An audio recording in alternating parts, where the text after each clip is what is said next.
నమస్కారం. సుప్రభాత ఘంటారావానికి స్వాగతం. ముందుగా ప్రధానాంశాలు. మదనపల్లి దసరా దహనం కేసులో పురోగతి.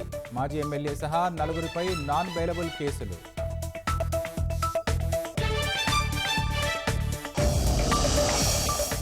వైసీపీ హయాంలో జల్ జీవన పనులపై పవన్ ఆరా. 5 ఏళ్లు ఖర్చు చేసిన నిధులపై నివేదిక ఇవ్వాలని ఆదేశం.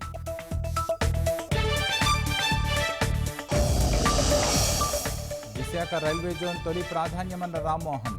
భూసేకరణ చర్యలు చేపడుతున్నట్లు కేంద్ర మంత్రి ప్రకటన.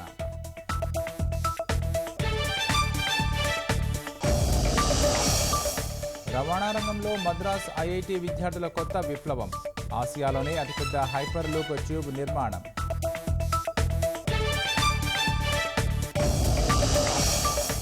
ప్రపంచంలో అత్యంత ప్రజాదరణ కలిగిన నేతగా మోదీ. మార్నింగ్ కన్సల్ట్ సర్వేలో 69% ఓటర్ల మద్దతు.